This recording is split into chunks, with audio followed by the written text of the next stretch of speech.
여러분들 주제 소개 한번 해드릴게요. 오늘은 두 가지입니다. 어쨌든 임시감독 선임된 게 방금 이제 올라와서 그 네. 얘기를 저희가 잠깐 할 거고요. 이후에는 이제 링가드가 왔잖아요. 그렇기 때문에 K리그의 링가드만큼 이 네임드 선수들이 어떤 선수들이 과거에서 또 왔는지에 대해서 한번 훑어보는 시간. 사실 또 축협이 우리 뭐 축구 팬들의 마음에는 썩 들지 않게 좀 우왕좌왕한 면이 없잖아 있어요. 네. 삽질을 계속 하다가 1차 회의 때 정식 감독을 무리하게 짧은 기간에 선임하려고 하다가 이제 국민적 여론에 저항을 받으면서 어떻게 보면 다시 이제 방향을 틀었는데 어찌됐든 간에 다음 달 태국과의 2연전을 소화시키는 감독으로 뭐 1순위, 2순위, 3순위 얘기도 하는 것 같아요. 저도 제대로 못 들었어요. PL 포커스 녹화 때문에 기사만 살짝 보고 녹화를 바로 들어가서 지금 정확하게는 모르지만 대충은 이제 보기에는 3명 3차 후보까지 있었는데 1순위였던 황선홍 감독이 오케이를 했다. 그랬죠? 네, 하루 정도 뭐 생각할 시간을 달라. 하루 정도 장끝에 수락을 했다고 하는데 근데 이게 어떻게 보면 또 겸직이잖아요. 겸직이죠. 그래서 정혜성 위원장 얘기는 다른 나라도 물론 간혹 그런 나라들이 있어요. 여러분들도 아시다시피. 그래서 23세 이하 대표팀과 성인 대표팀을 동시에 맡고 운영하는 팀들이 조금 있지만 정상적인 건 아니죠. 근데 문제는 지금 굉장히 중요한 시기의 겸직이기 때문에 그런 부분이 팬들은 우려가 될 그렇죠. 거예요. 그리고 23세 이하 대표팀과 성인 대표팀을 같이 맡을 때는 그 시기적으로 그렇게 해도 될 때 장기적으로 그렇게 맡아서 끌고 가는 시기가 있는 것이지 지금은 과연 이게 맞는 것인지에 대해서는 사실은 좀 우려점이 많죠. 여러분들도 아마 그렇게 생각하겠지만 제가 원투펀치에서도 얘기를 했지만 지난달에 안탈리아에 제가 갔을 때 강원FC 전지훈련 때문에 갔었습니다. 근데 거기 같은 장소에서 올림픽 대표도 같이 훈련을 하고 있었고 황선홍 감독님도 뵀었어요. 근데 4월에 파리 올림픽 최종 예선을 겸한 23세 이하 아시안컵이 있습니다. 그 대회에서 3위 안에 들어야 되고요. 4위가 되면은 아프리카 팀과 플레이오프를 치르는 아주 힘든 대회입니다. 근데 우리가 여태까지 계속 올림픽 본선에 진출 성공했었어요. 네. 그래서 10회 연속 지금 본선 진출도 일반 국민들은 당연하다. 당연히 뭐 가겠지 네. 이렇게 생각하겠지만 지금 상황이 호락호락하지 않은 이유 첫 번째 다른 때와 달리 다른 때는 1월에 이 대회를 했기 때문에 해외파들 차출도 어느 정도 협의가 됐을 때 그때 휴식기나 뭐 여러 가지 부분에서 오케이를 해주는 경우 있었고 또 해외파가 23세 이하가 많지 않았던 경우들이 많았고 근데 이번에는 핵심 선수들이 해외파가 많아요. 뭐 센터백의 김지수 선수부터 해서 뭐 허리라인에 뭐 주전 미드필더라고 하기에는 쓸지 안 쓸지 정확하게 주전으로 쓸지 안 쓸지 모르겠지만 권혁규 같은 선수도 있고 고영준 같은 선수도 있었는데 네. 떠났죠? 네, 파르티잔으로. 그리고 또 누구 있습니까? 최전방에 뭐 정상빈 같은 선수도 있죠. 그런 선수들도 다 해외파입니다. 황선홍 감독도 여러 루트를 통해서 그 선수들을 4월 23세 이하 아시안컵 때 어떻게든 차출을 좀 시키려고 그러려고 노력을 하고 있지만 쉽진 않습니다. 그러니까 정비가 아직 안 돼 있는 상황이기 때문에 쉽지 않기 때문에 기존 다른 선수들로 위주로 뛰어야 돼요. 네. 수비진은 K2에서 뛰는 선수들도 꽤 있고요. 많고요. 네.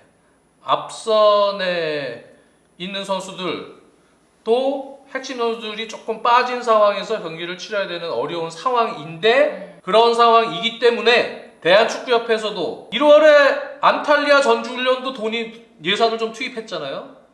그런데 3월에 중동에서 있는 친선대회도 또 나가라고 예산 투여가 된 거예요. 그게 담금질하라고. 거기 그 기간에 성인 대표팀 월드컵 2차에서 태국전을 그 감독이 가지를 못하고 황선홍 감독이 성인 대표팀을 지휘를 해야 된다? 그러면은 어쨌든 4월에 있을 23세 아시안컵 때 황선홍 감독이 끝나고 그 중동 대회 때 코치들한테 보고를 받을 거 아닙니까? 그렇죠. 그리고 영상으로 확인할 수밖에 없고 본인이 직접 가서 본인이 커뮤니케이션 하에서 한번 담금질을 한번 해보질 못하고 그러니까 원래 있었던 업을 제대로 수행할 수 없는 상황이 지금 어쩔 수 없이 만들어진 거예요. 그렇죠. 원래 그렇게라도 중동에서 마지막 담금질을 남은 선수들로 하고 왜 그런가 하면은 1월에 있었던 그 안탈리아 전주훈련 때도 연습 경기들 했을 거 아닙니까? 근데 그 내용이 그렇게 좋은 건 아니에요. 저도 한 경기를 보고 왔지만 다른 경기도 지금 이 전력이 좋은 게 아니란 말이에요. 네. 근데 우리 같은 조에 알다시피 일본 있죠, 아랍에미리트 있죠, 중국이 있죠. 쉽지 않은 조이기 때문에 더 3월에 중동 대회를 통해서 더 담금질을 해야 돼요. 감독 하에서. 근데 감독이 성인 대표팀 일정과 겹쳐서 태국전을 지휘를 해야 된다. 그러면 4월에 있을 대회에서 어차피 리스크가 또 생길 수밖에 없어요. 그러니까 사실 최선의 프로세스는 아니니까. 우리가 조금 이해가 납득이 안 갔던 게 클린스만 감독 때 그 대표팀을 제대로 가까이서 보지 않고 자꾸 멀리서 봤기 때문에 그게 이해가 안 갔잖아요, 여러 면에서. 근데 왜 또 다시 멀리서 볼 수밖에 없는 상황을 만드는지 이 상황이 되게 이해가 안 근데 되네요. 이제 기술위원회 이유는 아시안 게임 때 황선홍 감독이 능력을 보여줬다.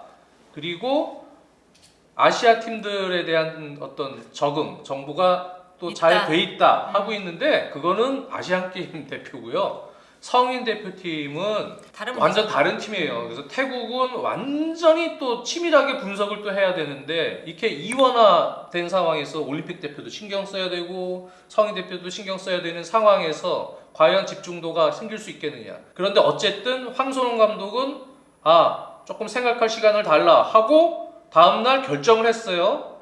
그거는 황선홍 감독의 선택인데 황선홍 감독 입장에서는 좀 뭐랄까 리스크가 큰 네. 최상일 수도 있고 최악의 시나리오도 있습니다. 네, 최악은 태국전 2경기에서 한 경기라도 뭐 삐끗하거나 뭐 하는 결과가 나오고 거기에 다음 달에 본선 진출 실패. 그렇게 되면은 황선홍 감독은 엄청난 데미지를 받을 수밖에 없어요. 하지만 다 물론 성공할 수도 있어요. 어떻게 보면 황선홍 감독은 상당히 어려운 결정을 한 거예요. 여러 가지로 황선홍 감독 입장에서는 또 많은 고민들이 있을 수밖에 없었겠죠. 강화위원회에서 그럼에도 1순위를 K리그 감독들은 여론이 좋지가 않으니 K리그 감독들 말고 나머지 할 수 있는 감독군에서 황선홍 감독을 1순위로 아마 얘기했던 것 같고요. 2순위, 3순위는 기자가 물었던 것 같은데 근데 그거는 뭐 얘기하기를 좀 꺼렸지만 뭐 대충 언론상이나 기자들 뭐 얘기로는 2순위가 박항서 감독 아니었겠느냐. 근데 아마 박항서 감독까지는 가진 않은 것 같고요. 네. 그 3순위는 뭐 누구인지 잘 모르지만 어쨌든 뭐 김도훈 감독 얘기도 뭐 있는 것 같고 또 최용수 감독도 강화위원들이 이렇게 서로 흩어져서 아마 접촉을 한 것 같아요. 의사를 물어보러 접촉을 한 것 같은데 거기에는 나는 임시 감독은 싫어요. 이런 분들도 있을 거고요. 뭐 많이 들어보던 목소리인데 이상하네. 어디서 많이 듣던 뭐 화청이 들리네. 이상하게. 네. 이게 그 외의 것은 다 또 뇌피셜로 생각해야 되니까. 뇌피셜. 근데 이거는 다 어차피 뇌피셜이에요. 네.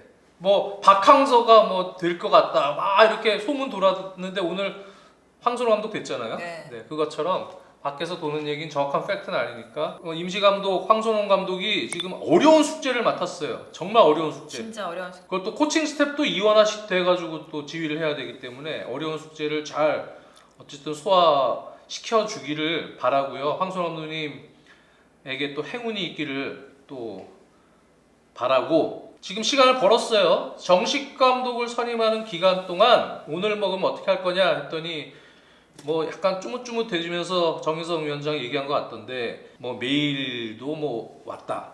근데 뭐 이렇게 얘기하는 게 좀 쭈뭇쭈뭇해지는 게 정확하진 않은 것 같고. 제발 좀 결과를 납득할 수 있고. 뭐 메일도 받은 것 같다. 클리어한 좀 뭔가를 보였으면 좋겠어. 저쪽에서 이렇게 메일이 온 것 같아요. 감독 뭐 하고 싶어요. 또는 이런 감독이 있어요라고 뭐 메일도 왔다.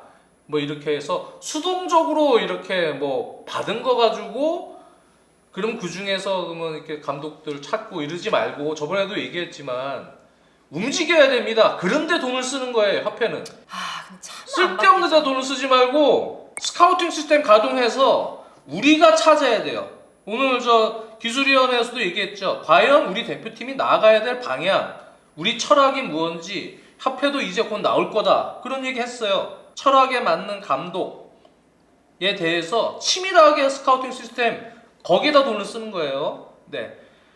만약에 감독의 연봉을 50억을 준다 그러면 그 중에 10%는 빼서 그 스카우팅 시스템으로 써야 돼요. 50억짜리 잘못된 감독을 데려오는 게 아니고 40억짜리 제대로 된 감독을, 가성비 있는 감독을 데려와야 되는 겁니다. 강화위원회에 있는 분들, 지금 윤정환 감독도 강원FC 감독 있고 현직에 계신 분들 있잖아요. 바빠요. 지금 리그 들어가고 시간도 없고 거기에 이거 신경 쓰고 저거 자료 조사하고 감독군 찾아보고 이럴 시간이 어디 있습니까? 강화위원회도 있지만 스카우팅 시스템 거기에 있는 인력들도 단기간에 계약직이라도 해가지고 그 기간 동안 시스템을 가동시켜야 돼요. 그래가지고 제대로 이 잡듯이 유럽에 가서 또는 뭐 현지 쪽 네트워크를 총동원해서 감독 후보군, 우리 철학에 맞는 후보군들을 쫙 찾아야 됩니다. 우리가 가서 오퍼하고 협상하고 금액 조율도 하고 가가지고 이제 쇼를 치는 거예요.